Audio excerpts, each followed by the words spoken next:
La cerradura hizo clic exactamente a las 6 a.m. Ese sonido solía significar que mi hijo estaba en casa después del trabajo. Solía significar seguridad. Pero esa mañana significó algo completamente distinto. Un profundo escalofrío recorrió mi columna mientras caminaba lentamente hacia la puerta, limpiándome las manos en el delantal que ni siquiera me había quitado la noche anterior. Apenas dormí. Me dolían los huesos de tanto fregar pisos y me quedaba un turno más por delante, como todos los días durante los últimos 20 años. Cuando abrí la puerta, 3 agentes se pararon frente a mí. Uno sostenía una carpeta. El otro mantuvo su mano cerca de su cinturón, donde descansaba su arma. Pero el tercero, el más joven, me miró con algo que no era odio ni lástima. Era algo más frío. ¿Rosa María Martínez?, preguntó. Asentí. Esta es una orden federal para su detención por parte de las autoridades de inmigración. Mis dedos temblaban incluso antes de tocar el papel. Pero en el momento en 1960 que lo miré, en el momento en que mis ojos alcanzaron la línea distintiva, todo a mi alrededor desapareció. Allí, en tinta negra, estaba el nombre de la persona que me denunció. Pedro, mi hijo. El nombre que había susurrado todas las noches cuando llegaba tarde a casa y lo encontraba dormido en el sofá con la televisión todavía encendida. El nombre que grité en el hospital el día que nació, solo, porque su padre había desaparecido incluso antes de que él respirara por primera vez. El nombre que pronuncié con orgullo cuando asistí a su graduación de secundaria, escondido en la última fila, por miedo a que alguien me pidiera una identificación. Ese mismo nombre estaba ahora en un formulario que destrozaría mi vida. No lloré, no pude. Mis lágrimas se habían secado hacía mucho tiempo, de la misma manera que mis manos se habían secado después de años de lejía y amoníaco. Me quedé congelada cuando los oficiales entraron, miraron a su alrededor y comenzaron a hablar por sus radios como si ya me hubiera ido. Uno de ellos me dijo que tenía 10 minutos para recoger mis cosas. Recuerdo agarrar mi rosario, una pequeña foto de Pedro cuando tenía 5 años y mis zapatos de trabajo. Eso es todo. Esa era mi vida. Los vecinos se asomaban por las persianas, aquellos cuyas casas limpiaba todos los martes, los mismos que cada Navidad me abrazaban y decían que era como de la familia. Ninguno de ellos abrió sus puertas. Al salir, uno de los oficiales me preguntó si tenía mascotas. Le dije que no. Pedro tenía un perro, Luna, pero cuando él se fue a la universidad, ella se quedó. Murió 2 años después. Él nunca preguntó por ella, ni siquiera se dio cuenta. El oficial asintió y cerró la puerta detrás de nosotros. Así de simple ya no estaba en mi casa. El camino hasta el centro de detención fue como caer por un agujero sin fin. Mi mente seguía volviendo al principio. Al día que llegué a este país con una bolsa llena de esperanza y un corazón lleno de miedo. Llegué aquí cuando Pedro era apenas un niño pequeño. Lo dejé con mi madre en Oaxaca. Le dije que volvería pronto, pero nunca lo hice. No pude. Ni una sola vez me di cuenta de lo mucho que necesitaba. Cuánto tuve que renunciar solo para sobrevivir. Trabajé en todos los trabajos que puedas imaginar. Limpieza de hoteles, lavar platos, cuidar a los hijos de extraños mientras los míos preguntaban por mí mediante llamadas telefónicas. Cada cheque de pago que enviaba era como una venda que usaba para cubrir la culpa que sentía por dejarlo. Cada dólar era una promesa, que algún día tendríamos algo, que algún día lo entendería. Y cuando cumplió 16 años, lo traje aquí. Fue el momento más feliz de mi vida. Trabajé turnos triples para pagar al abogado. Mentí sobre cómo conseguí el dinero. Limpiaba después de fiestas en las que niños como él destrozaban casas que yo nunca podría permitirme. Pero valió la pena. Solía mirarlo fijamente mientras dormía, como cuando era un bebé, y pensar, esto es todo, yo lo hice. Él nunca tendrá que sufrir como yo. Pero me equivoqué, porque el sufrimiento no es solo pobreza, es traición. Y la traición de tu propio hijo no grita, susurra. Se construye lentamente. Comienza con el silencio durante la cena, con los ojos en blanco cuando hablas español en público, con palabras como «no soy como tú» o «no lo entenderías». Comienza cuando el niño que criaste comienza a verte no como una madre, sino como una carga. Y yo seguí trabajando. Me dije a mí mismo que simplemente estaba estresado. Esa universidad cambia a la gente. Esa vida en Estados Unidos era más dura para los hombres jóvenes, que todavía me amaba. Pero la verdad, él estuvo mirándome todo el tiempo, verme trabajar hasta morir. verme aferrarme a una casa que tenía su nombre en el título, pero mi sangre en las paredes. Verme quedarme callada cuando la gente me insultaba, cuando me pagaban mal, cuando otros me llamaban solo una criada. Y mientras yo soñaba con darle un día las llaves de esta casa con orgullo, él soñaba con quitármelas antes que yo. No me pidió que me fuera, no me enfrentó, llamó a inmigración, y ahora aquí estaba yo, sentada en una fría silla de metal, en una habitación llena de rostros que se parecían al mío, madres, trabajadores, supervivientes, mujeres que cruzaron fronteras con bebés en brazos y acabaron aquí, esposadas en las muñecas. Le pregunté una cosa al oficial, solo uno. ¿Hizo? ¿Dice por qué? Me miró por un momento y luego miró la carpeta. No, respondió, pero presentó documentos sobre la propiedad. Mencionó que tu nombre todavía estaba en el contrato de arrendamiento. Dijo que fue un error. Un error. 20 años limpiando pisos, durmiendo en sofás, enviando dinero a casa para poder comer. Ahora era un error. Si alguna vez te ha traicionado alguien a quien le diste todo, si alguna vez has sentido el aguijón del amor convertido en un arma, cuéntame tu historia en los comentarios. Escribe "Mi voz importa" y hazle saber al mundo que somos más que números, más que trabajadores, más que fantasmas en el sueño de otra persona. Y si crees que estas historias necesitan ser contadas, que nuestras voces merecen ser escuchadas, suscríbete a este canal, porque lo que estoy a punto de compartir contigo no es solo mi historia, es la historia de miles de madres como yo, y hemos terminado de permanecer en silencio. Mi nombre es Rosa María Martínez. Tengo 58 años y durante los últimos 20 he trabajado como limpiadora de casas en Bakersfield, California. La mayoría de la gente pasa de largo sin siquiera saber mi nombre. Conocen el aroma del esmalte de limón que dejo, las toallas dobladas en sus baños, los espejos sin rayas que reflejan sus vidas perfectas. Pero yo soy invisible, un fantasma en sus casas, un susurro detrás de su comodidad. Llegué a este país con nada más que una foto de mi hijo, doblada en mi camisa como un escudo. Pedro tenía 5 años. Lo dejé con mi madre en Oaxaca y le prometí que regresaría pronto. Pero pronto se convirtieron en meses. Los meses se convirtieron en años, y los años se convirtieron en décadas de silencio, sacrificio y esperanza dolorosa. Cuando llegué a California, no hablaba inglés, no conocía a nadie. Dormí en el suelo del apartamento de una prima durante 3 meses, compartiendo espacio con otras 6 mujeres. Nos turnamos para usar el colchón. Una noche suya, una noche mía. Así sobrevivimos. Mi primer trabajo fue limpiando baños en un motel junto a la autopista 99. El olor a lejía se pegaba a mi cabello con tanta fuerza que tuve que cortárselo. Mis dedos sangraban durante el invierno por los productos químicos agresivos. Aprendí rápidamente a no quejarme, no hacer preguntas, solo para sonreír y decir gracias. Porque en Estados Unidos, si eres indocumentado, el silencio es tu moneda de cambio. Recuerdo haber ahorrado mis primeros $500. Me llevó casi 6 semanas.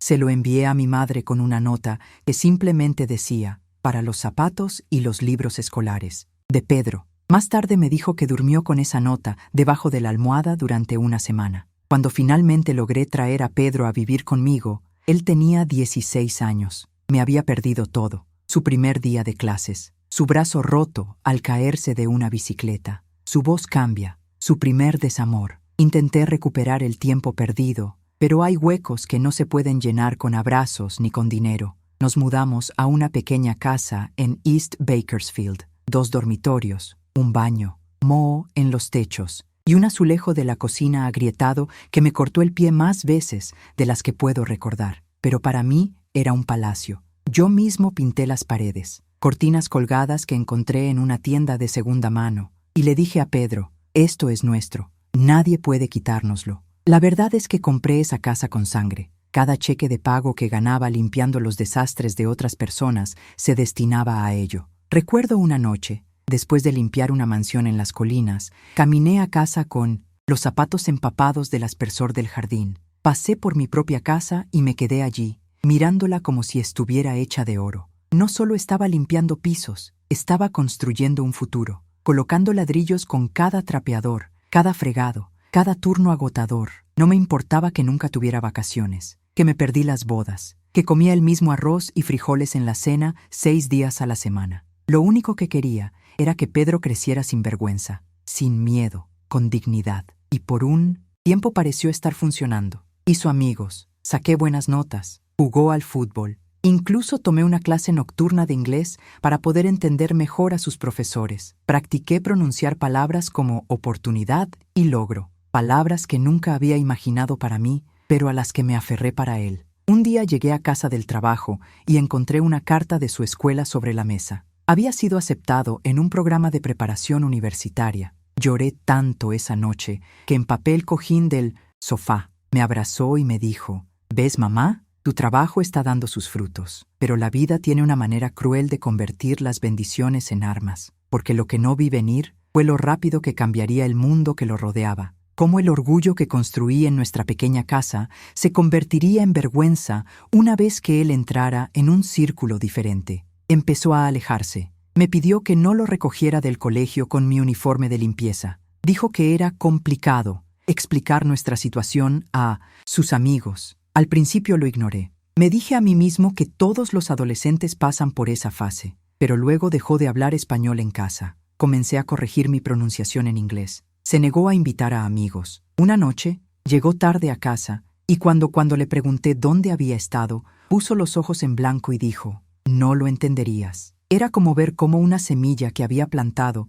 se convertía en un árbol al que ya no podía trepar. Pero seguí trabajando, seguí creyendo. Todos los sábados limpiaba 5 casas. Ahorré cada $1 extra para ayudar con su fondo universitario. Nunca le dije cuántas veces me fui a dormir con hambre, cómo usé pases de autobús vencidos o pedí prestados artículos de limpieza solo para ahorrar unos centavos. Recuerdo el día que terminé de pagar la casa. Estaba nublado. Me temblaban las manos mientras sostenía el recibo. Miré alrededor de la sala, con sus muebles de segunda mano y su mesa de café desconchada, y susurré: «Lo logramos, Pedro. Finalmente es nuestro». No dijo mucho ese día, solo asintió. Pensé que estaba abrumado, quizás orgulloso, pero ahora veo que ya estaba planeando su próximo movimiento. Sabía que la casa estaba pagada, sabía que mi nombre estaba en la escritura, y él sabía que yo no tenía papeles, sin protección, sin voz. Esa es la parte que más me rompe. No es que me haya traicionado, pero eso lo calculó,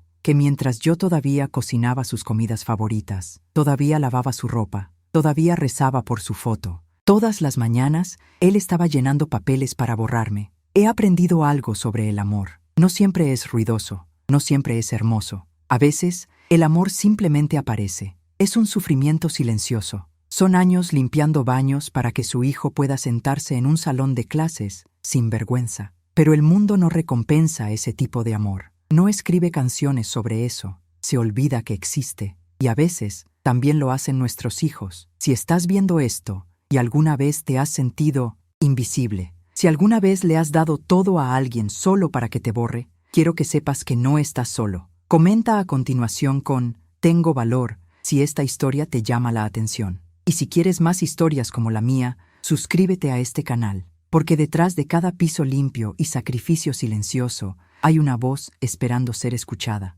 y hoy el mío lo será. Pedro solía decir que yo era su héroe. Lo dijo con orgullo cuando era niño. Me miraba después de un largo día y me decía que algún día sería rico y me compraría una casa, una donde nunca más tendría que limpiar. Prometió que me cuidaría como yo lo cuidaba a él. A veces incluso lo decía delante de los demás, hinchando el pecho como si estuviera anunciando algo grandioso. Yo era su madre, yo era su orgullo. En aquel entonces, cada pequeña cosa que hacía era mágica para él. Recuerdo que una vez, cuando tenía 8 años, llegó a casa llorando porque un niño del colegio lo llamaba pobre. Esa noche le preparé su comida favorita, arroz con pollo, y le dije: «Puede que no tengamos mucho, mijo, pero tenemos amor, y el amor alimenta el alma». Me miró y dijo: «Cuando sea mayor, seré rico, pero seguiré comiendo tu comida todos los días». Pero los niños crecen y a veces desaparecen. Las primeras grietas empezaron a aparecer cuando cumplió 17 años. Comenzó a pasar más tiempo afuera,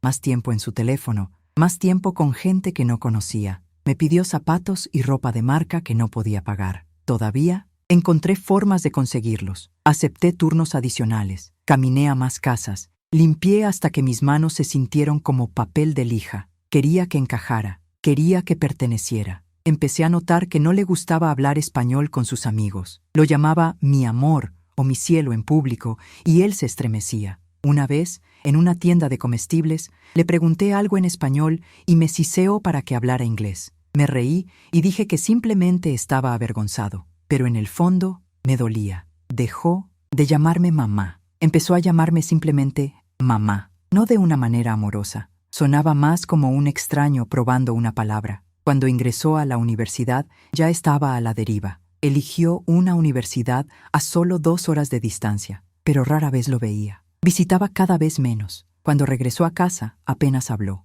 Actuó como un invitado, no como un hijo que regresa a la casa construida sobre mis rodillas. Una vez intenté hablar con él sobre sus clases. Estaba muy orgulloso. Quería escuchar sobre lo que estaba aprendiendo, sobre sus sueños, pero él me interrumpió. Dijo, «Tú no lo entenderías. Ni siquiera terminaste la escuela». Lo dijo sin siquiera levantar la vista de su teléfono. Esa noche me senté en el borde de mi cama, sosteniendo el pequeño dibujo que hizo cuando estaba en el jardín de infantes. Era una foto mía sosteniendo un trapeador y él sosteniendo un libro, y decía, «Mi mamá es una superheroína». Lo guardé en un cajón cerca de mis calcetines, donde escondí todas las cosas que me recordaban que alguna vez había sido suficiente. A medida que avanzaba en la escuela, algo en él se endureció. Empezó a hablar como la gente para la que limpiaba. Habló de política, de economía, de cómo estaba roto el sistema. Pero cuando intentaba unirme a la conversación, ponía los ojos en blanco. Comenzó a corregir la forma en que pronunciaba las cosas en inglés.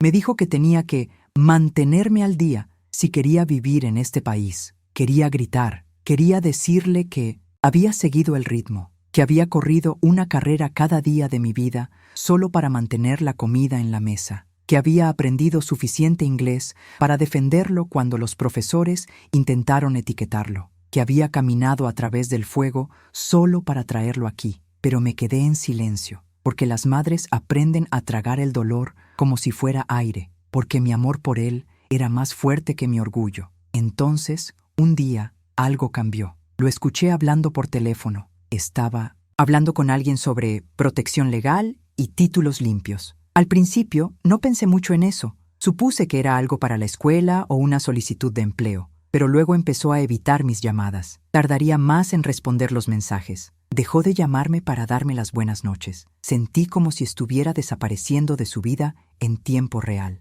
Y lo peor fue que dejé que sucediera. Me dije a mí mismo que esto era normal, que se estaba independizando, que este era el sueño. Ahora, era americano. Estaba libre, pero la libertad nunca debería llegar a costa de tus raíces. Y me estaba cortando, raíz por raíz. Una noche vi un documento sobre la mesa de la cocina. Estaba abierta, medio cubierta por su portátil. Tenía mi nombre escrito. En la parte superior decía «Solicitud de transferencia de propiedad». Mi corazón se detuvo. Le pregunté qué era. Apenas me miró y dijo, «Es algo que estoy investigando. No te preocupes por eso». Pero sí me preocupé. Esa noche no pude dormir. Al techo. Miré y conté los años que había trabajado, los años que había ahorrado, los años que había esperado un agradecimiento que nunca llegó. Se fue temprano a la mañana siguiente y no se despidió. Unos días después, regresó con un sobre. Dentro había una carta, una advertencia. Dijo que había hablado con un abogado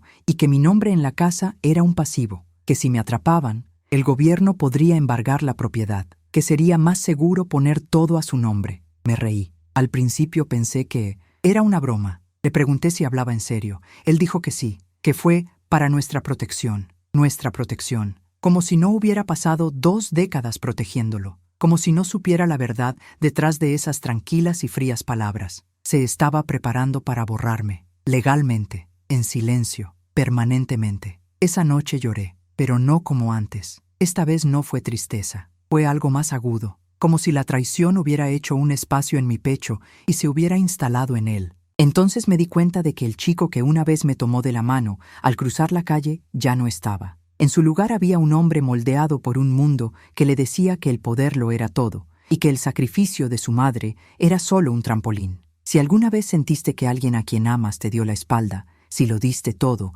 y todavía te sentías como nada, comparte tu historia en los comentarios con las palabras «Lo di todo». Tu voz importa. Y si quieres más historias como esta, suscríbete a este canal, porque muchos de nosotros amamos en silencio y es hora de que empecemos a ser escuchados. Comenzó con un pequeño dolor en la espalda baja. Al principio lo ignoré. El dolor no era nada nuevo. Vino con el trabajo. Había pasado años levantando cubos de agua, arrastrando aspiradoras por escaleras estrechas, arrodillándome durante horas sobre duros suelos de baldosas. El dolor era parte de la rutina. Solía decir que mis huesos eran más viejos que mi edad y mis manos ya habían vivido 3 vidas. Pero esta vez fue diferente. Una tarde, mientras limpiaba una casa grande en las afueras de la ciudad, me agaché para fregar la base de un inodoro y algo en mi cadera se rompió. Un calor frío atravesó mi pierna y me desplomé. No podía moverme. Mis brazos temblaron cuando intenté levantarme. Mi visión se volvió borrosa. Me acosté en el suelo del baño, rodeada de toallas caras y velas con aroma a lavanda, y me sentí como un trapo desechado. Logré llamar al dueño de la casa, quien marcó el 911. En el hospital me dijeron que tenía una pequeña fractura en la cadera. Nada que ponga en peligro mi vida, pero necesitaría descansar. Al menos 6 semanas de descanso. No caminar, sin trabajo, sin levantamiento. 6 semanas. Para la mayoría de las personas, 6 semanas de baja laboral son un inconveniente. Para alguien como yo, es una frase. No tenía ahorros. Mi fondo de emergencia se había destinado a las tasas universitarias de Pedro el semestre pasado. No tenía seguro. Sin compensación laboral. Sin protecciones legales. Yo era indocumentado. Yo era desechable. Me enviaron a casa con muletas y una receta de analgésicos que no podía permitirme. Pasé las primeras noches acostado en el sofá porque meterme en la cama era demasiado doloroso. Cada vez que me movía, me mordía la lengua para no gritar. Conté los azulejos del techo para distraerme de la humillación. Pedro visitó una vez. Trajo víveres y los dejó en la encimera de la cocina. No me preguntó cómo me sentía. No, se sentó. Simplemente dijo, avísame si necesitas algo. Como un vecino, no un hijo. Le dije que tenía miedo. Él asintió y dijo, bueno, es por eso que la gente necesita planificar mejor. No se puede simplemente dar por sentado que las cosas siempre saldrán bien. Quería preguntarle dónde pensaba que había ido a parar toda la planificación. ¿En qué agujero habían desaparecido 20 años de trabajo, de ahorro y de supervivencia? Yo quería recordarle que había renunciado a los cumpleaños, las vacaciones y el sueño para que él pudiera tener opciones, para poder hablar como lo hacía ahora, con la confianza de alguien que nunca se ha saltado una comida. Pero no dije nada de eso. Le agradecí por las compras. Después de eso, la casa quedó en silencio.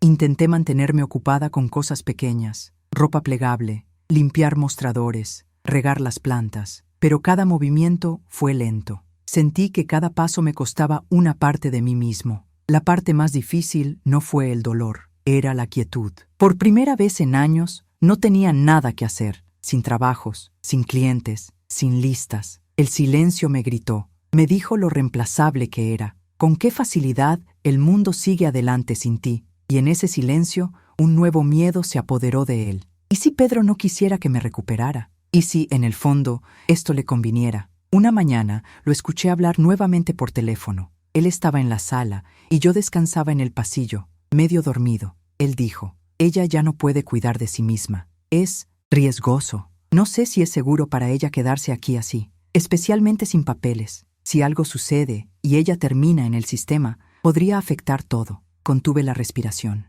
Estaba hablando de mí como si fuera un extraño, una responsabilidad, algo que podría arruinar su vida. Esa noche vino a mí y se sentó. Parecía serio, como si hubiera ensayado algo. Él dijo, mamá, deberíamos hablar sobre el futuro. Asentí, sin estar seguro de hacia dónde iba esto. Continuó, esta casa está a tu nombre, ¿verdad? Pero si alguna vez la inmigración se involucra, pueden tomarla. No tienes estatus. Eso la hace vulnerable. Tal vez deberíamos pensar en ponerla a mi nombre, solo para estar seguros. Lo miré fijamente, esperando un remate. No hubo ninguno. Hablaba en serio. Le pregunté, ¿dices esto porque estás preocupado por mí o porque estás preocupado por ti mismo? Él no respondió de inmediato. Luego dijo, ambos. Esa palabra me golpeó como un ladrillo. Ambos. Le preocupaba que su madre, la mujer, que renunció a todo para que él pudiera usar zapatillas que costaban más que mis compras semanales, fuera ahora una amenaza para su seguridad. Le dije que necesitaba pensar. Esa noche lloré tanto que mi cuerpo tembló, no por dolor, sino por realización. Me vio como un riesgo, no como una persona. Él veía la casa no como nuestro hogar, sino como un activo. Al día siguiente, intenté llamar a una mujer para la que trabajaba, una señora amable que una vez dijo que me ayudaría si alguna vez lo necesitara. Ella no contestó. Llamé nuevamente al día siguiente. Todavía nada. Me di cuenta de que estaba solo, completamente solo. Más tarde esa semana, Pedro llegó a casa con más papeles. Ni siquiera pregunté qué eran. Ya lo sabía. Formas jurídicas, solicitudes de transferencia, cláusulas de autorización. Dijo, podemos revisarlos cuando se sienta mejor, pero cuanto antes manejemos esto, mejor. No quiero estar en una situación en la que ICE aparezca y no estemos preparados. Le pregunté, ¿esperas que aparezcan? Él se encogió de hombros. Fue en ese momento que lo supe. Algo estaba pasando a mis espaldas, algo que no me estaba diciendo. Sentí mi pecho apretarse. Mi respiración se volvió superficial. Estaba atrapada en mi propia casa, incapaz de moverme, incapaz de correr, y ahora me acorralaban como a un animal. Mi hijo, mi Pedro, el chico que solía traerme flores hechas de papel y pegamento. Ahora estaba planeando mi desaparición. Si alguna vez te has sentido impotente en tu propia casa, si alguien a quien amas te ha hecho sentir como una carga, comparte tu voz en los comentarios con las palabras merezco respeto. Y si crees que historias como esta deberían escucharse, suscríbete a este canal. Cada voz importa, especialmente aquellos que han estado silenciados durante demasiado tiempo. Ya era tarde cuando Pedro se paró en la puerta de mi habitación y dijo las palabras que aún resuenan dentro de mí como una herida que se niega a cerrar. Mamá, eres ilegal. Eso podría ser peligroso para mí. Lo dijo tan casualmente, así calculado, como si lo hubiera ensayado delante de un espejo, como si mi estatus, mi existencia, fuera ahora algo que necesitara ser gestionado. No amado, no protegido, recién manejado. Lo miré desde mi cama, mi pierna todavía envuelta por la caída, mi cuerpo dolía, y me pregunté si él me volvería a ver, o si ya me hubiera convertido en un fantasma para él, algo inconveniente, algo que debe borrarse silenciosamente. Se apoyó contra el marco de la puerta, como si estuviera dando una presentación de negocios. Explicó que había hablado con alguien, un abogado, tal vez un profesor, nunca dijo exactamente, que le aconsejó asegurar su futuro. Dijo cosas como responsabilidad, exposición y riesgo personal. Pero todo lo que escuché fue esto. Ya no eres mi madre, eres un problema. Recuerdo que me temblaban los labios. Intenté decir algo pero no salió nada. Mi corazón latía tan fuerte que pensé que podría oírlo. Pero él siguió hablando. Dijo que la casa probablemente debería estar solo a su nombre, que si me pasara algo sería más fácil de gestionar, que podría protegerlo. Dijo, no podemos darnos el lujo de ser sentimentales con esto. Nosotros, siguió diciendo nosotros, como si todavía estuviéramos del mismo lado, como si no hubiera empezado ya a construir un futuro sin mí. Le pregunté qué quería decir con algo sucede. Él se encogió de hombros y miró hacia otro lado. Quiero decir, ya sabes, si la inmigración alguna vez llama a la puerta, solo quiero estar preparado. Había pasado 2 décadas preparando sus comidas, su ropa escolar, su futuro. Me había estado preparando desde el día que subí a ese autobús para cruzar la frontera, con el corazón en la garganta, aterrorizado pero decidido. Me había preparado para una vida de silencio, de invisibilidad, de sacrificio, pero nunca me había preparado para esto, por traición. Más tarde esa noche, me senté en la cocina sosteniendo una taza de té, de manzanilla que no podía beber. Me temblaba la mano. Miré alrededor de la casa. Cada rincón, cada pared, tenía mis huellas dactilares. Recuerdo que yo mismo repinté el pasillo con un rodillo que me prestó un vecino. Recuerdo haber cosido a mano las cortinas de la cocina, utilizando sábanas viejas. Recuerdo haber fregado cada centímetro de este piso mientras Pedro estudiaba para sus exámenes finales, haciéndome preguntas sobre historia estadounidense que nunca aprendí en la escuela. Y ahora estaba reescribiendo nuestra historia. A la mañana siguiente, vi algunos papeles sobre el mostrador, formas jurídicas, documentos de transferencia de propiedad. No los toqué. Solo verlos allí, abiertos y esperando, me hizo sentir como si estuviera al borde de un acantilado. Llamé a mi amiga Julia. Ella era la única persona en la que confiaba. Solíamos trabajar juntos limpiando casas. Había conseguido sus papeles hace unos años, gracias al matrimonio de su hija. Me escuchó llorar y luego dijo algo que nunca olvidaré. Mija, ese niño ya no te ve como una madre, te ve como una amenaza a su comodidad. Sus palabras ardieron, porque eran verdad. Esa semana noté que Pedro se volvía más frío, más distante. Dejó de preguntarme si necesitaba algo. Empezó a pasar noches fuera de casa, y cuando estaba allí, me hablaba con un tono que parecía el de un propietario, hablando con un inquilino que estaba atrasado en el pago del alquiler. Un día le pregunté si me ayudaría a pagar mi fisioterapia. El dolor en mi pierna había empeorado y necesitaba algunas sesiones para poder volver a caminar correctamente.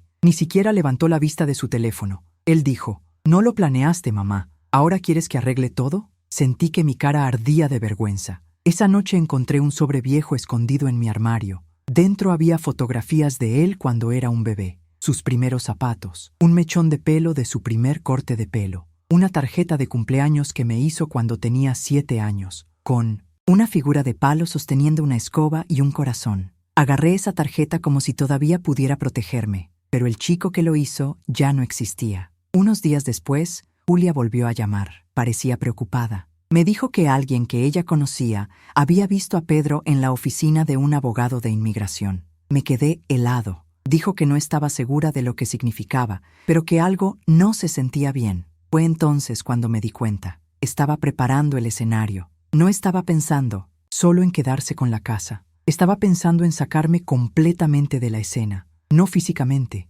no con violencia, pero legalmente, en silencio, con papeleo, firmas en frío y llamadas a personas que no me verían como un ser humano, sino como un expediente. Empecé a observarlo más de cerca, la forma en que evitó mis ojos, la forma en que cerraba la puerta de su dormitorio cuando solía dejarla abierta, la forma en que de repente supo cosas sobre bienes raíces, impuestos y lagunas legales. Le había enseñado a escribir su nombre. Ahora lo estaba usando para ficharme. Intenté hablar con él una vez más. Le pedí que se sentara conmigo. Le preparé su comida favorita, arroz con leche, como solía prepararlo mi madre. Se sentó de mala gana. Le pregunté: «¿Pedro, me amas?». Hizo una pausa. Parecía confundido. «Por supuesto que sí». «Entonces, ¿por qué me tratas como si fuera el enemigo?». Él no respondió. En cambio, dijo: «Solo quiero proteger lo que hemos construido». Pero no existía el ley. Nosotros nos habíamos ido,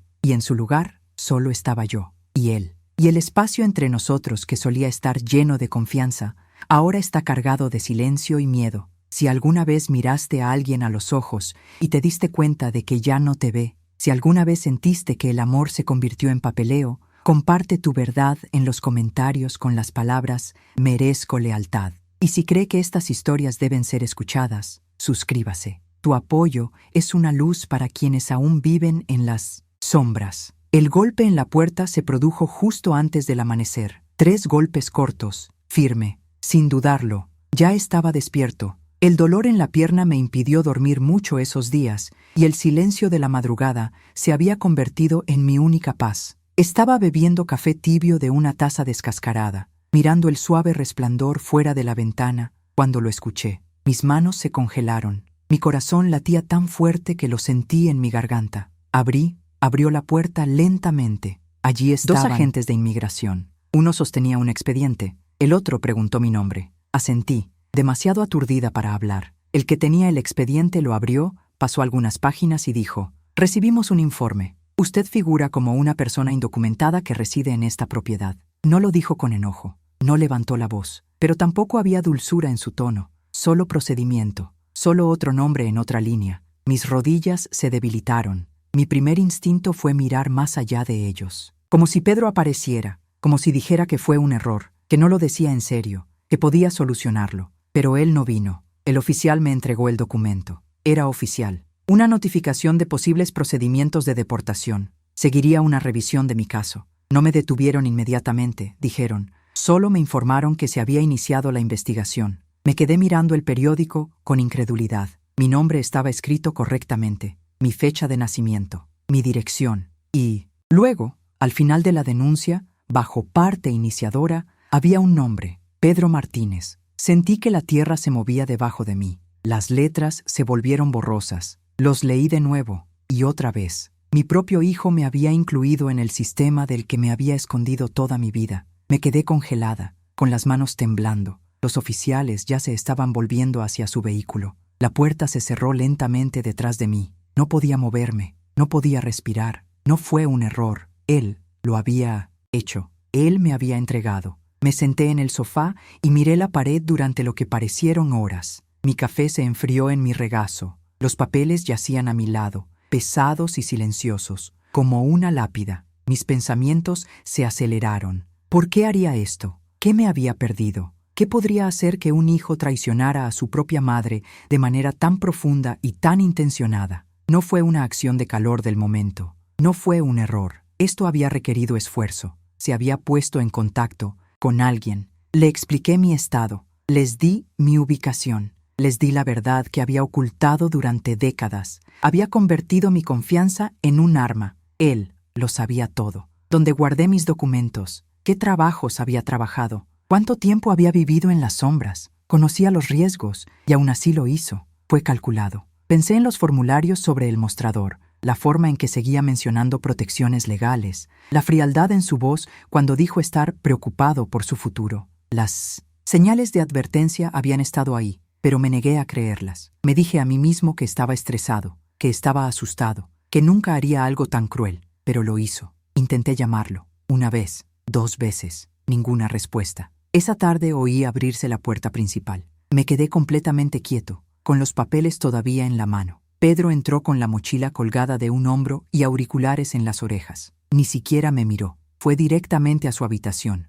Lo seguí. Estaba acostado, en la cama revisando su teléfono cuando le pregunté, ¿por qué? Levantó la vista, sorprendido. ¿Por qué qué? Levanté el papel. Él no lo negó. No preguntó qué era. Él solo suspiró y dijo, hice lo que tenía que hacer. Esas palabras me destriparon. Le pregunté si entendía lo que había hecho, que había abierto una puerta que podría terminar conmigo, que podrían deportarme, encarcelarme y enviarme de regreso a un lugar que no había visto en 20 años. No dijo nada. Le pregunté cómo podía hacerme eso. Después de todo, después de las noches las pasaba caminando a casa para que él pudiera tener un pase de autobús. Después de los días, me salté comidas para que él pudiera comer más. Después de los años, viví con miedo para que él pudiera vivir libre. Aún así, silencio. Presioné más fuerte. Rogué por una respuesta, por una pizca de culpa, por un destello del niño que crié. Finalmente, me miró a los ojos y dijo, se suponía que no debías quedarte tanto tiempo. Pensé que volverías algún día. Esas palabras me golpearon más fuerte que cualquier bofetada. Pensó que me iría, pensó que yo era temporal. Él nunca vio esta casa como mía. Nunca vi este país como mío. Nunca me vio como parte de su futuro. Yo era solo una fase, un trampolín. Se levantó, pasó a mi lado y dijo, lo siento, pero necesito pensar en mi vida ahora. La puerta se cerró detrás de él y quedé sola otra vez. Esa noche no dormí. Pensé en las miles de mujeres como yo, los que fregan pisos y crían niños que hablan inglés mejor que ellos. A los que construyen casas nunca se les permite ser propietarios, los que vierten su corazón en sus hijos solo para convertirse en una nota a pie de página en sus sueños americanos. Somos las sombras detrás de sus diplomas, el silencio detrás de sus victorias. Los fantasmas solo los recuerdan cuando les conviene. Miré alrededor de la habitación y vi todos los recuerdos que había construido. Cada plato, cada almohada, cada fotografía en la pared eran pedazos de mí. Y ahora, nada de eso era seguro, porque la persona en la que más confiaba me había entregado. Si estás viendo esto y alguna vez has sido traicionado por alguien a quien criaste, por alguien a quien amaste sin límites, por favor escribe en los comentarios. Te entiendo, me hundí demasiado. Y si esta historia te toca el corazón, suscríbete al canal. Estas historias merecen ser escuchadas. No son solo historias, son nuestras verdades. Era una de esas mañanas en las que la luz parecía más suave, casi indulgente, pero la verdad que se avecinaba era implacable. Entré a la sala de estar y noté el sobre colocado sobre la mesa de nuestra cocina. Su borde se curvaba hacia arriba como si respirara tranquilamente, esperando. Mi nombre flotaba encima de la pila de documentos. Mío. Toqué el papel y recordé cada gota de sudor, cada dolor en mis manos, cada cheque de pago que ahorré para pagar esa pequeña casa. Pero el papel que tenía en la mano no era una celebración, era una rendición. Cogí el documento y lo leí de nuevo. Solicitud de transferencia de título. Mi nombre en la escritura. Su nombre figura como el nuevo propietario. Una línea de firma ya completada. La comprensión me golpeó como agua fría. Ya no era dueño de esa casa. O tal vez nunca lo había hecho. La casa que construí con mis codos y oraciones, las paredes que repinté mientras él estudiaba para los exámenes finales, el piso que fregué hasta que mis rodillas cedieron se deslizó debajo de mí. Mientras yo estaba en el suelo con una cadera rota, él silenciosamente movió el título. Recuerdo cuando compré la casa, caminando hasta la oficina del agente hipotecario y firmando en español con mi inglés tembloroso. No tenía idea de lo que significaban la mitad de los términos, pero creía en el futuro que estábamos construyendo. Según las investigaciones, los inmigrantes enfrentan grandes barreras para ser propietarios de una vivienda. Estatus legal, acceso limitado al financiamiento, falta de historial crediticio. Pero no dejé que eso me detuviera. Reuní cada pausa para el almuerzo desperdiciada, cada turno de trabajo extra, cada centavo que podía ahorrar. No me importaba que comprar la casa me dejara sin ahorros para emergencias. Creí que estábamos a salvo dentro de esas 4 paredes. Sin embargo, aquí estaba yo, agarrando el aviso de transferencia, tratando de cuadrar las piezas de mi vida y la de él, y encontrando un abismo entre ellas. Había utilizado un poder que firmé hace años, incluso antes de que me diera cuenta de su peso. Yo había confiado en él, lo había usado. Un interruptor se activó silenciosamente, invisible, dentro del marco legal que prometía protección, pero entregaba traición. Caminé de habitación en habitación, rozando con las yemas de los dedos el papel tapiz que elegí, las fotografías que colocamos. Primero su foto de la escuela, luego nuestra foto familiar frente al viejo auto que conducía cuando llegué. Me detuve en el fregadero de la cocina. Recordé los baños, exfoliantes después de que llegó a casa con raspaduras por jugar al fútbol. Mi voz diciendo, estarás bien, lávate y come. Toqué la puerta del gabinete y la pintura se desprendió, al igual que la confianza se había desmoronado en pedazos hasta que nada permaneció firme. Entonces lo encontré. Una carpeta medio escondida debajo del fregadero. Contenía la escritura original, mi firma con tinta temblorosa y otro documento con su nombre impreso en negrita. Hojeé y vi extractos bancarios, recibos de pago inicial y formularios de impuestos sobre la propiedad. Todo lo relacionado conmigo, mis años de trabajo, mi identidad detrás de este hogar. Luego vi los nuevos trámites, cambio de nombre, acuerdo de transferencia, su reconocimiento de responsabilidad legal. El golpe no fue físico, fue el silencioso clic del destino moviéndose bajo mis pies. En el espejo del pasillo vi a una mujer mayor mirándome, líneas de dolor, cansancio, orgullo. La reconocí como la que llevaba 2 vidas, su pasado en 1900 en México, su presente en América. Me pregunté, ¿valió la pena todo esto? ¿Construí un futuro para que él pudiera desmantelarlo? Las tablas del piso crujieron bajo mi peso, las mismas tablas que instalé y que usaba en un almacén de descuento. La luz que entraba por la ventana proyectaba largas sombras. Me di cuenta de que lo que construí no era solo una casa, era una promesa. Y la promesa se rompió. Cuando lo enfrenté, parecía tranquilo. Él dijo, «Es solo papeleo, mamá, te estoy protegiendo». Su voz era tranquila, sin ira, sin culpa, pero el reclamo de protección parecía una sentencia. No me pidió mi opinión. Me acaba de decir. Le pregunté, ¿quieres decir que ya presentaste la transferencia? Él asintió. Le pregunté, ¿estás haciendo esto mientras estoy herido y no puedo moverme? Él dijo,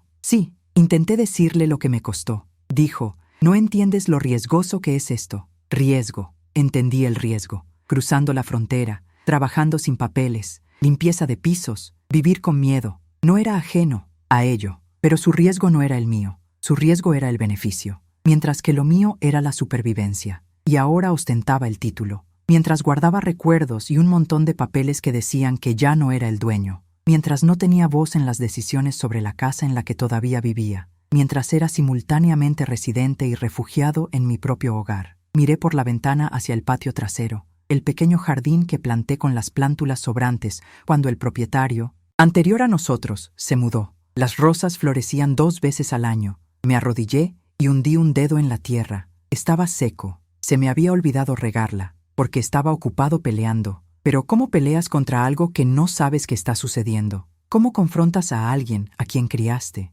Al día siguiente, me senté en la sala-habitación con un vecino. Ella me preguntó cómo estaba. Forcé una sonrisa y preparé café con los últimos granos del frasco. Dijo que escuchó el cambio en la oficina del condado. Asentí. Nos sentamos en silencio. Ella apretó mi mano. Ella no necesitaba decir más. Me di cuenta de que ser propietario de una casa significaba más que la escritura. Significaba dignidad. Significaba una participación en una comunidad. Históricamente, ser propietario de una vivienda ha sido un camino hacia la estabilidad para los inmigrantes, pero cuando el estatus legal es inestable, la casa se convierte en una paradoja, prueba de éxito y vulnerabilidad al mismo tiempo. Para mí fue una prueba de años de trabajo. Ahora era un riesgo. Y el riesgo ya no era financiero. Fue emotivo, la pérdida de identidad, la sensación de que te están borrando de la historia que escribiste con tu propio sudor. Si alguna vez has trabajado tan duro para construir algo solo para que alguien más lo reclame, comparte tu verdad. Comenta a continuación con las palabras: lo construí con mis manos. Y si cree que las historias de trabajo silencioso merecen una voz, suscríbase, porque ningún hogar debe construirse sobre el silencio. El silencio entre nosotros se volvió permanente. No fue del tipo que ocurre durante una discusión, del tipo que pide una resolución. No, este silencio era diferente. Hacía más frío, más adentro, tenía raíces. Era el tipo de silencio que crece cuando el amor se pudre, cuando las palabras ya no son puentes, sino muros. Empecé a cerrar la puerta con llave por la noche, no porque temiera que me lastimara físicamente, sino porque ya no confiaba en lo que él era capaz de hacer en silencio. La confianza, una vez rota por la traición, no regresa simplemente con el tiempo. Retrocede, estudia, observa cómo las mismas manos que alguna vez sostuvieron las tuyas ahora firman tu futuro con un bolígrafo que no tiembla. Empecé a recibir cartas oficiales, actualizaciones de inmigración, reasignaciones de propiedad, avisos del condado. El buzón que alguna vez contenía tarjetas de cumpleaños y cupones, ahora entregaba frías confirmaciones de que mi vida había cambiado. Sin mi consentimiento. Llamé a Julia otra vez. Mi voz se quebró antes de que pudiera siquiera explicar. Ella dijo: ven. Su casa olía a canela y esperanza. Preparó té y escuchó. Ella no interrumpió. Ella no juzgó. Cuando terminé, dijo algo tan simple que me abrió la boca. Mija, no necesitas quedarte allí. Una casa no es un hogar si no contiene tu corazón. Esa noche lloré sobre su almohada como un niño. Lloré por la versión de mí que había creído en el amor incondicional, para la madre que creía que el sacrificio garantizaba la lealtad, por la mujer que trabajó en silencio para que su hijo pudiera hablar alto y libremente. A la mañana siguiente, ella me ayudó a recoger algunas de mis cosas. No todos, solo una bolsa, un poco de ropa, papeles importantes, una fotografía de mis padres, y el dibujo que hizo Pedro cuando tenía 5 años, en el que me llamaba su héroe. Lo doblé con cuidado, aunque los bordes ya estaban rotos. Me fui mientras él estaba en el trabajo. Ninguna nota, ninguna explicación. No debía ni una. El viaje en autobús hasta casa de Julia transcurrió en silencio. Miré por la ventana las mismas calles por las que había caminado durante años. Cada uno guardaba un recuerdo. La parada de autobús donde esperé con Pedro bajo la lluvia. La tienda donde una vez le compré un pastel con el último efectivo que tenía. El parque donde aprendió a andar en bicicleta y gritó: «¡Mira, mamá! ¡Estoy volando!». Ahora estaba desapareciendo de la historia que escribimos juntos. En casa de Julia, el sofá se convirtió en mi cama. Su hija me dio una manta. Su esposo se ofreció a ayudarme a buscar opciones legales. No fue un lujo, pero era seguro. Fue honesto. Pasaron los días, luego semanas. Pedro no llamó. Una parte de mí esperaba que así fuera, incluso solo para preguntar a dónde fui, incluso solo para estar enojado, pero no lo hizo, y ese silencio me dijo todo lo que necesitaba saber. Comencé a trabajar como voluntaria en la iglesia cercana, ayudando con la distribución de alimentos, barriendo los pasillos, tomados de la mano de mujeres que lloraban en silencio mientras esperaban el pan y la oración. Sentí que algo se movía dentro de mí. Me sentí útil, visto. No solo es necesario, sino valorado. Una mujer, María, me dijo que perdió a su hijo en la calle. Drogas, pandillas, prisión. Ella tomó mi mano y dijo: a veces los niños que criamos se vuelven extraños porque el mundo les roba el alma. Otra mujer, Luz, compartió cómo su hija se casó con un rico y nunca miró atrás. Dice que está demasiado ocupada, pero creo que simplemente se avergüenza de mí. Sus historias no me curaron, pero me recordaron que no estaba solo. Este dolor no era solo mío para soportarlo, nos pertenecía a todos los que lo habíamos dado todo, solo para volvernos invisibles. Empecé a escribir mi historia, no solo para mí, pero para otros, para las mujeres en las sombras, por las madres que cruzaron desiertos, fronteras y miedos solo para darles una oportunidad a sus hijos, por las mujeres que trabajan a puerta cerrada y desaparecen de sus propios hogares. Escribía de noche, junto a la ventana, mientras la farola de afuera parpadeaba como si también estaba cansada, pero aguantaba. Una mañana fui a la oficina del condado. Pedí ver los registros de propiedad. Confirmaron lo que ya sabía. La casa ya no era mía. El nombre había sido eliminado. El título transferido íntegramente. Final. Irrevocable. Limpio. Legal. Y sin embargo, me quedé allí, de carne y hueso, memoria y sacrificio, respirando la prueba de que nada en esa casa estaba limpio. Salí a la luz del sol y sentí el calor en mi piel. No tenía escritura, pero todavía tenía dignidad. Si alguna vez te borraron de algo que ayudaste a construir, si tu amor se convirtió en silencio, si entregaste tu alma y te devolvieron el dinero con un portazo, comparte tu voz en los comentarios con las palabras «Todavía importo». Y si quieres más historias que hablen lo que otros no dirán, suscríbete a este canal. Su apoyo es el latido del corazón de quienes aún esperan ser vistos. La curación no llega con fanfarria, no llama a tu puerta con flores ni disculpas. Entra de puntillas lentamente, como la luz del sol a través de una cortina rota, calentando partes de ti que pensabas que permanecerían congeladas para siempre. Al principio, ni siquiera lo noté. Estaba demasiado ocupada sobreviviendo, demasiado ocupada fingiendo que estaba bien. Pero la curación se estaba produciendo, silenciosamente, en un segundo plano. Comenzó con la rutina: despertarme en casa de Julia, doblar la manta,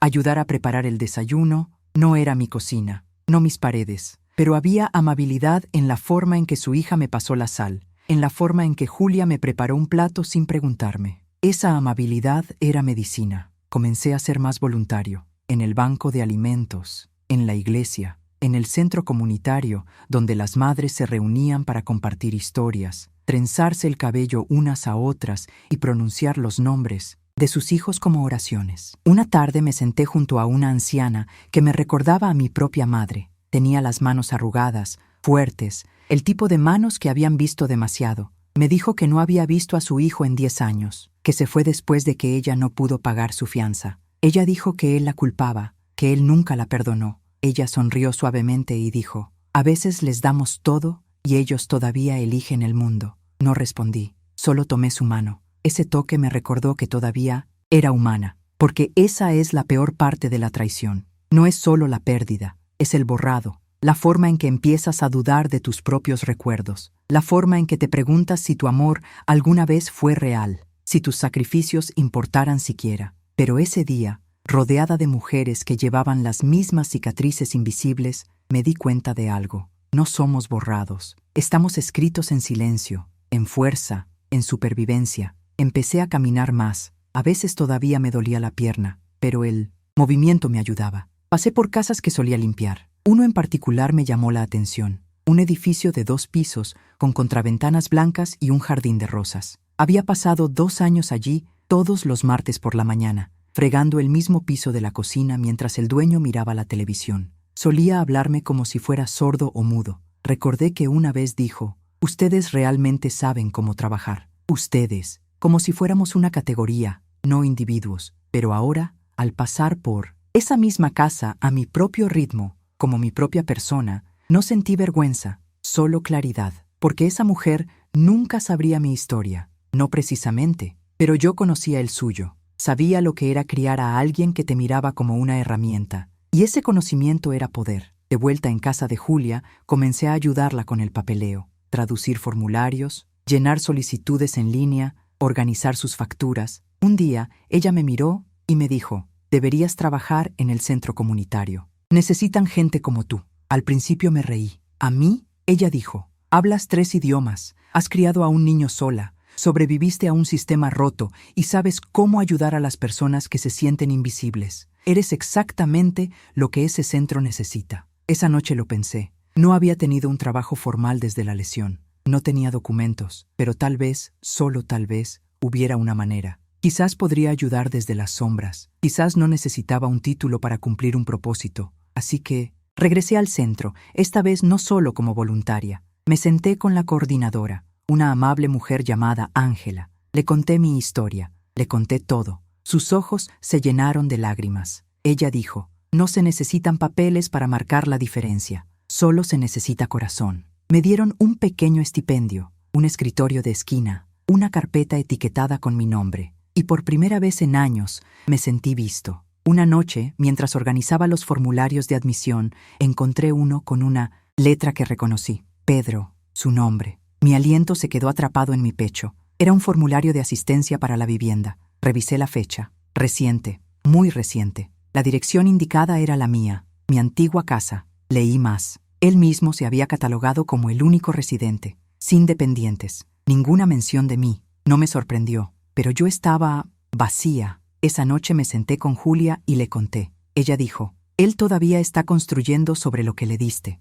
Y eso fue todo. Trataba de venganza. No se trataba de recuperar la casa. Se trataba de recuperar mi historia, porque mientras él vivió en la casa, yo llevé el hogar en mi corazón. Y no hay transferencia de título por eso. Si estás escuchando, y si alguna vez te has quedado atrás en un lugar que ayudaste a crear, si alguien avanzó pisándote la espalda, deja un comentario con las palabras «Mi historia importa». Y si quieres más historias que hablen del silencio entre el dolor y la curación, suscríbete a este canal. Tu presencia aquí da voz a aquellos que todavía buscan la suya. Algunos días, todavía me sorprendo mirando hacia la antigua parada de autobús, casi esperando ver a Pedro corriendo colina abajo como solía hacerlo, con la mochila rebotando, llamándome. Esa imagen vive en una parte suave de mi memoria, al margen de la traición que siguió. Me recuerda que el amor, por muy herido que esté, puede dejar ecos de su forma más verdadera. Pero ahora camino por calles diferentes. Llevo bolsas de la MAE. Compra a vecinos mayores. Ayudo a traducir citas médicas. Me siento con mujeres que hablan más con los ojos que con la boca. Estos pequeños actos se han convertido en mi nuevo ritmo. No borran lo que pasó. No reparan la ruptura entre madre e hijo. Pero me recuerdan que incluso cuando la gente nos abandona, todavía tenemos algo que dar. Una mañana, mientras ayudaba a clasificar comida enlatada en la despensa comunitaria, Ángela me llevó aparte. Ella me entregó un sobre pequeño. Dentro había una nota escrita a mano de una de las mujeres a las que había ayudado semanas antes. Ella escribió, «Me hiciste sentir humana otra vez». Esas palabras me impactaron más que cualquier documento legal, porque no se trataba de propiedad o estatus. Se trataba de valor. Estaban a punto de valer la pena. Y durante tanto tiempo, olvidé que tenía alguno. Verás, cuando pasas décadas en silencio, trabajando duro, sin pedir nunca más que sobrevivir, empiezas a creer que la supervivencia es todo lo que mereces. Que mantener la cabeza gacha es noble. Ese silencio es seguridad. Pero he aprendido que el silencio también es aislamiento. Se convierte en una jaula que construyes tú mismo, barra tras barra invisible. Entonces comencé a hablar más. En la iglesia me levanté durante la hora de oración y conté mi historia. Mi voz tembló, mis manos temblaron, pero cuando levanté la vista, todos los ojos en la habitación se llenaron de lágrimas, y no lástima, reconocimiento. Una mujer susurró, «Esa también es mi vida». La semana siguiente me invitaron a hablar nuevamente. Entonces otra vez, pronto me encontré frente a las aulas, hablando con estudiantes de secundaria sobre inmigración, familia, sacrificio. Algunos parecían aburridos, algunos parecían avergonzados, pero una niña se quedó atrás después de que todos se fueron. Ella me abrazó y dijo, «No hablo con mi mamá, pero ahora quiero intentarlo». Ese abrazo sanó algo en mí, porque incluso si mi propio hijo se hubiera ido, tal vez el hijo de otra persona regresaría. Empecé a escribir un diario todas las noches, no solo para recordar, sino para liberar. Escribí sobre cruzar la frontera, sobre dormir en el suelo. La primera vez que vi a Pedro leer en inglés y sentí un orgullo tan profundo que me hizo llorar en secreto. Escribí sobre la traición, sí, pero también escribí sobre la alegría, sobre la resiliencia, sobre el poder silencioso de las mujeres que aguantan. Y entonces sucedió algo inesperado. Ángela me presentó a un abogado, no para Pedro, no pelear por la casa, pero explorar un camino para la residencia legal. Estaba dudando. Durante años creí que los artículos eran una fantasía, algo que otras personas tenían, no mujeres como yo. Pero el abogado dijo que según las recientes políticas humanitarias, podría haber una manera que las víctimas de ciertos abusos, especialmente por parte de familiares, podrían calificar para protección bajo las categorías de visa U. Me quedé atónito. Nunca me vi como una víctima. Yo era solo una madre, solo alguien que intenta lograrlo. Pero a veces, sobrevivir a la traición significa ponerle nombre. El proceso no fue fácil. Fueron necesarios meses, cartas de apoyo, testimonios, prueba de que había sido abusado no físicamente, sino emocionalmente, psicológicamente, mediante manipulación y control. Al principio me daba vergüenza incluso decirlo en voz alta, pero mientras reunía las pruebas, me di cuenta de algo poderoso. Mi dolor tenía un nombre, mi lucha tuvo peso, mi historia tenía valor, y tal vez podría abrir puertas, no solo para mí, sino también para otras personas como yo. Durante ese tiempo, Julia nunca se separó de mi lado. Ella vino conmigo a las citas. Tomé mi mano cuando los recuerdos ahogaron mis palabras. Su cocina se convirtió en mi santuario. Su fe se convirtió en mi refugio. Entonces, una tarde tranquila,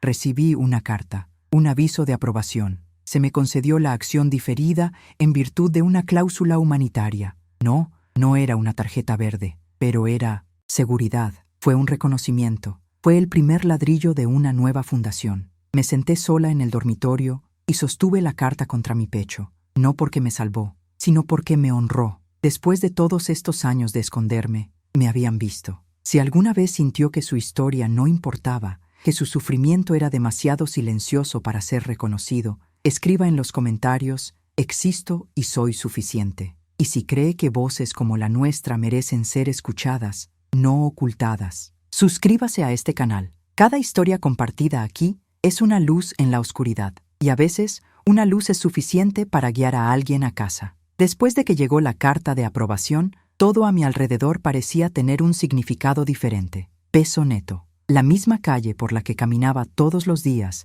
hacia la iglesia ahora parecía más luminosa, no porque el sol hubiera cambiado, sino porque algo dentro de mí había cambiado. Ya no me sentía como un fantasma aferrado a los límites del país de otra persona. Me sentí otra vez como una persona, una mujer con nombre, pasado y tal vez incluso futuro. Llevé esa carta a todas partes por un tiempo, escondido dentro de mi bolso, detrás de una foto de mis padres. No fue solo un documento, fue mi prueba, no solo de estatus, sino de resistencia. Prueba de que me habían roto, sí, pero no borrado. En el centro comunitario, la gente empezó a acudir a mí con sus propias historias. Mujeres temerosas de denunciar abusos, madres que habían sido amenazadas con la deportación por sus propios hijos o cónyuges, chicas jóvenes que no sabían traducir avisos de desalojo. Ayudé en lo que pude, a veces con formularios, a veces simplemente con el oído abierto. Empecé a dirigir talleres, tranquilo al principio. Solo unas cuantas mujeres en sillas plegables. Compartimos historias, lloramos, nos reímos de cosas que alguna vez nos avergonzaron. Vi que sus hombros comenzaban a levantarse. Vi que sus ojos dejaron de recorrer la habitación, esperando que algo se desmoronara. Ángela, la directora, me dijo un día: eres un puente, no una carga. Esas palabras se quedaron conmigo, porque durante mucho tiempo me vi como un peso que Pedro tenía que llevar. Me culpé por ser demasiado, por quedarme demasiado tiempo y por soñar demasiado alto. Pero ahora vi que mis sueños nunca fueron el problema. El problema era un mundo que nos enseñó que nuestro valor termina donde comienza la comodidad de los demás. Una tarde me senté solo y releí viejos diarios. En una entrada, escrita hace años, describí un día en que Pedro tenía solo 10 años. Se había raspado la rodilla y vino corriendo hacia mí llorando. Lo envolví en una toalla, lo besé en la frente y le dije que era fuerte. Ese dolor no duró para siempre, que él pudiera sanar. Al leer esas palabras ahora, me di cuenta de que alguna vez las había creído por él. Ahora era el momento de creerlas por mí mismo. Entonces hice algo que nunca pensé que haría. Regresé a la vieja casa, no para reclamarlo, pero para liberarlo. Fue un domingo tranquilo. La calle estaba en silencio. Me paré al otro lado de la calle y miré la casa que contenía 20 años de mi vida. La pintura se estaba desvaneciendo. El jardín estaba cubierto de maleza. Una ventana tenía una grieta que no estaba allí antes. No esperaba que Pedro estuviera en casa. No llamé. Me quedé allí, dejando que los recuerdos me inundaran como lluvia. Las luces navideñas las colgamos demasiado pronto. La noche dormimos en el suelo, sin muebles. La vez que corrió descalzo sobre la nieve, riendo hasta que sus labios se pusieron azules. Esos recuerdos son míos. Puede poseer la escritura. pero conservo la vida que vivimos dentro de esos muros, y eso nunca podrá transferirse. Me di la vuelta y me alejé, no por la derrota, sino por la paz. De regreso al centro, lanzamos un nuevo programa, Empoderamiento para Madres Indocumentadas. Lo llamamos Raíces, que significa raíces, porque incluso cuando te arrancan del suelo, todavía puedes crecer, todavía puedes nutrirte, aún puedes mantener firmes a los demás. Compartí mi historia en un periódico local, luego en un podcast, luego en un panel por los derechos de los inmigrantes. Cada vez sentí como si me mudara de piel vieja. Me dolió, pero también me curó. Luego, meses después, sucedió algo inesperado. Recibí un mensaje, no de Pedro, de su novia. Dijo que había encontrado mi número en su cajón, que ella no conocía la historia completa, pero quería que supiera que él había estado luchando, que había perdido su trabajo, que la casa corría riesgo de ejecución hipotecaria, que nunca habló de mí, sino que a veces se sentaba en silencio mirando una fotografía antigua. Le agradecí, y eso fue todo. No pedí más, porque la curación no siempre se trata de reconciliación. A veces se trata de liberación. A veces basta con saber que se siente tu ausencia, que tu silencio ahora tiene el poder que tu voz alguna vez no tuvo. Si alguna vez has tenido que dejar ir a alguien que amaste profundamente para proteger tu propia alma, comparte tu historia a continuación comentando «Elegí la paz». Y si esta historia te recordó la fuerza que se esconde dentro de tu propio dolor, suscríbete a este canal. Cada nueva voz aquí convierte nuestro dolor en un himno colectivo de supervivencia. La curación no siempre viene acompañada de un cierre. A veces llega con aceptación, del tipo tranquilo, el que susurra en lugar de gritar, el que dice, hiciste todo lo que pudiste, ahora es momento de descansar. Ya no miro mi pasado con amargura. Yo solía sentarme a la mesa de Julia con una taza de té fría y mirar por la ventana preguntándome por qué el hijo que crié se convirtió en alguien a quien apenas podía reconocer. Solía reproducir la traición como un bucle que no podía apagar. Pero ese bucle se está desvaneciendo ahora, no porque lo haya olvidado, sino porque me perdoné, por quedarse demasiado tiempo, por amar demasiado, por creer que el amor sería suficiente. Algunas cicatrices no desaparecen. Simplemente se convierten en parte de la piel que llevas. Y el mío cuenta una historia o resiliencia, de una mujer que cruzó desiertos, fronteras y traiciones, y aún así eligió la compasión. Esa casita que una vez llamé hogar ya no es mía, pero el sueño que representaba aún vive dentro de mí. Un lugar seguro, un techo que no gotea, una puerta que no se cierra de golpe por el miedo, una habitación llena de calidez, incluso en las noches más frías. No perdí ese sueño. Simplemente tuve que reconstruirlo en otro lugar, y lo hice. En el centro ahora atendemos a más de 50 familias, algunos indocumentados, algunos desplazados, algunos simplemente perdieron, pero cada uno llega trayendo una historia. Y cuando se sientan frente a mí y susurran sus miedos, no solo los escucho, sino que los entiendo. Me veo en ellos, y esa conexión, esa supervivencia compartida, se convierte en nuestra fuerza. A menudo termino nuestras sesiones con una pregunta. ¿Qué le dirías a la versión más joven de ti mismo, la que pensaba que no era suficiente? Las respuestas varían, pero lo mío siempre ha sido el mismo. Yo le decía, siempre fuiste más que suficiente. Nunca fuiste la carga, fuiste el puente. Mantengo esa frase cerca ahora, en una nota adhesiva junto a mi cama, en la pared de mi oficina. A veces, cuando siento que me invade la duda, paso los dedos por esas palabras como si fuera una oración. Todavía hay días en que el recuerdo de Pedro me hace un nudo en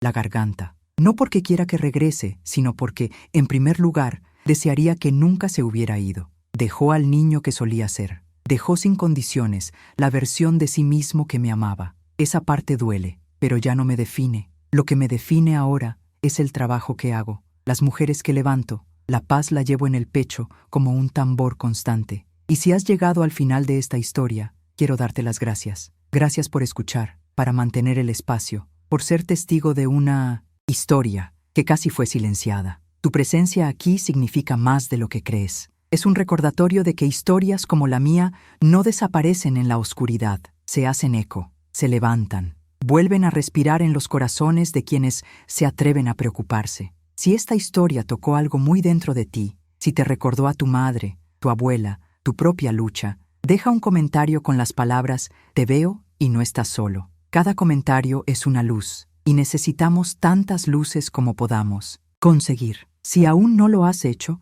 suscríbete a este canal. Aquí honramos a los luchadores silenciosos, los constructores invisibles, las madres que mantuvieron unidos mundos enteros sin que nadie se diera cuenta. Este espacio existe gracias a personas como tú. Y ahora que esta historia llega a su fin, te invito a seguir adelante. Haz clic en el siguiente vídeo que acaba de aparecer en tu pantalla. Lleva otra voz, otra alma, otro viaje que merece ser escuchado, porque cuando termina una historia, comienza otra. Y juntos nos recuerdan que nunca debimos recorrer este camino solos. Gracias por estar aquí. Hasta la próxima.